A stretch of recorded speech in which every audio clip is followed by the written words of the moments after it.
ಅಧ್ಯಾಯ 15 ಪಂತನ ವ್ಯಾಧಿ ನಿವಾರಣೆ. ಮಹಾರಾಷ್ಟ್ರಕ್ಕೆ ಸೇರಿದ ಪ್ರಾಂತ್ಯದಲ್ಲಿ ಪಂತ ಎನ್ನುವಂತಹ ವ್ಯಕ್ತಿ ಆಗಿ ಹೋಗುತ್ತಾನೆ. ಪಂತನು ನೋಡುವುದಕ್ಕೆ ನಾಸ್ತಿಕನಾಗಿ ಕಂಡರೂ ಆತನ ಅಂತರಂಗದಲ್ಲಿ ಶುದ್ಧ ಸಾತ್ವಿಕ ಭಕ್ತಿ ಎಂಬುದು ಮನೆ ಮಾಡಿರುತ್ತದೆ. ಅದೇ ಆತನ ಹೆಂಡತಿ ಭಾಗೀರಥಿ ಬಾಯಿಗೆ ಹೊರನೋಟಕ್ಕೆ ಆಕೆ ಸಾತ್ವಿಕಳಾಗಿ ಕಂಡರೂ ಅಂತರಂಗದಲ್ಲಿ ಬರೇ ಕಪಟ, ಮೋಸ, ವಂಚನೆ ಎಂಬುದು ತುಂಬಿಕೊಂಡಿರುತ್ತದೆ. ಹೀಗಿರಲು ಪಂತನಿಗೆ ಕುಷ್ಠ ರೋಗ ಅಂತಕ್ಕದ್ದು ಆವರಿಸಿಕೊಳ್ಳುತ್ತದೆ. ಇದರಿಂದ ಭಾಗೀರಥಿಗೆ ಆಕಾಶವೇ ಕಳಚಿಕೊಂಡು ಬಿದ್ದಂತಾಗುತ್ತದೆ.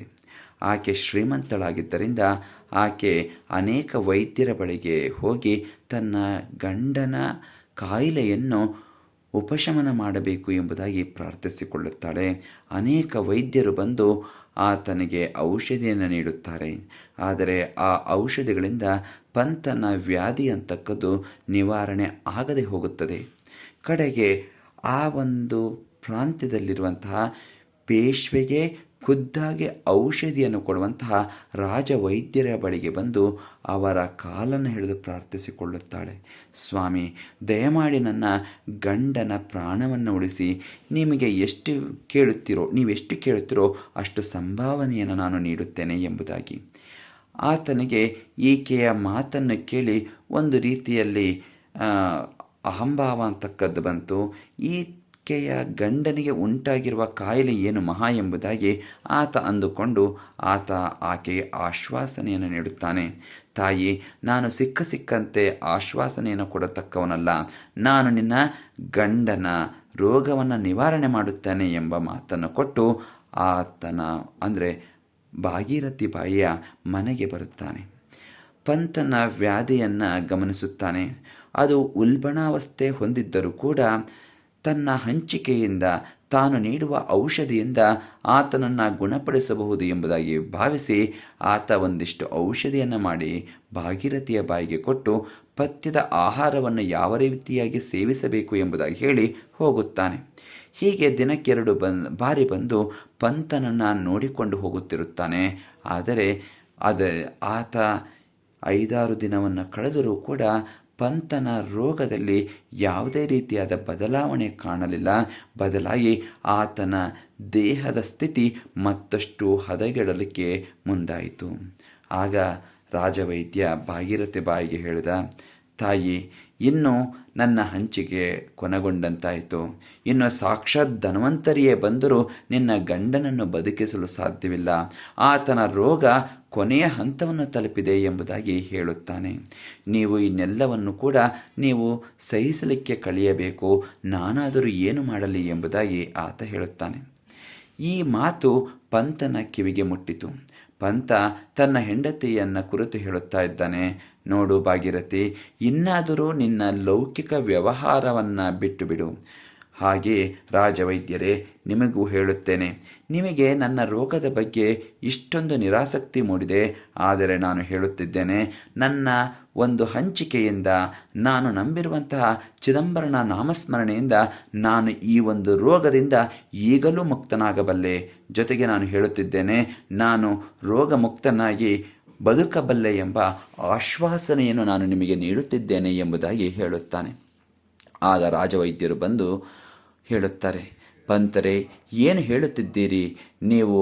ಹೆಚ್ಚೆಂದರೆ ಇನ್ನು 6-7 ದಿವಸ ಮಾತ್ರ, ಆನಂತರ ನೀವು ಈ ಲೋಕದಲ್ಲಿ ಇರಲು ಸಾಧ್ಯವೇ ಇಲ್ಲ.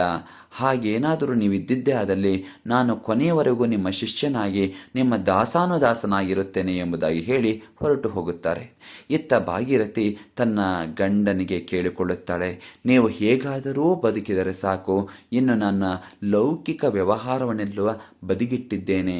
ನೀವು ಇನ್ನು ಏನು ಬೇಕಾದರೂ ಮಾಡಿ, ನಾನು ಅದಕ್ಕೆ ಅಡ್ಡಿ ಬರುವುದಿಲ್ಲ ಎಂಬುದಾಗಿ ಹೇಳುತ್ತಾಳೆ. ಹೀಗೆ ಹೆಂಡತಿ ಹೇಳಿದ ನಂತರ ಆತ ತನ್ನ ತೋಟಕ್ಕೆ ಬರುತ್ತಾನೆ. ಅಲ್ಲಿ ಚಿದಂಬರ ಎಂಬುದಾಗಿ ಬರೆದು ಚಿದಂಬರನೇ ಅಕ್ಷರ ರೂಪದಲ್ಲಿ ಇದ್ದಾನೆ ಎಂಬುದಾಗಿ ಭಾವಿಸಿ ಆ ಒಂದು ಅಕ್ಷರದ ಮೇಲೆ ತುಳಸಿಯ ಎಲೆಯನ್ನು ಇಟ್ಟು ಚಿದಂಬರನನ್ನು ಮನೋಮಯ ಪ್ರಾರ್ಥನೆಯನ್ನು ಮಾಡಿಕೊಳ್ಳುತ್ತಾನೆ. ಹೀಗೆ ಆತನ ಪ್ರಾರ್ಥನೆ ಎಂಬುದು ಹಗಲು ರಾತ್ರಿ ಎನ್ನದೆ ನಡೆಯುತ್ತಾ ಇರುತ್ತದೆ. ಆತ ಚಿದಂಬರನಿಗೆ ಅರ್ಪಿಸಿದ ತುಳಸಿಯ ಎಲೆಯನ್ನೇ ಆತ ಭಕ್ಷಿಸುತ್ತಿರುತ್ತಾನೆ. ಹೀಗೆ ಒಂದಲ್ಲ ಎರಡಲ್ಲ 10-15 ದಿನಗಳಾಗುತ್ತದೆ. ಆತನ ಆರೋಗ್ಯದಲ್ಲಿ ಚೇತರಿಕೆ ಕಾಣುತ್ತಾ ಬರುತ್ತದೆ. ಈ ಒಂದು ಸುದ್ದಿ ಊರಲ್ಲೆಲ್ಲ ಹರಡಿತು. ಆ ರಾಜವೈದ್ಯರು ಕೂಡ ಆ ಪ್ರದೇಶಕ್ಕೆ ಬರುತ್ತಾರೆ. ಪಂತನನ್ನು ನೋಡಿ ಮೂಕ ವಿಸ್ಮಿತರಾಗುತ್ತಾರೆ. ಅವರ ಬಾಯಿಂದ ಅನೇಕ ಬಾರಿ ಉದ್ಗಾರ ಹೊರಡುತ್ತದೆ, ನಿನ್ನ ಚಿದಂಬರ ದೊಡ್ಡವನಪ್ಪ ಎಂಬುದಾಗಿ ಅನೇಕ ಬಾರಿ ಅವರ ಬಾಯಿಂದ ಉದ್ಗಾರ ಬರುತ್ತದೆ. ಆಗ ಅವರು ಹೇಳುತ್ತಾರೆ, ಇಂದಿನಿಂದ ಪಂತನೆ, ನಾನು ನಿನ್ನ ಶಿಷ್ಯನಾಗಿದ್ದೇನೆ. ನೀವು ಏನು ಹೇಳುತ್ತೀರೋ ಅದೇ ನನಗೆ ವೇದವಾಕ್ಯ ಎಂಬುದಾಗಿ.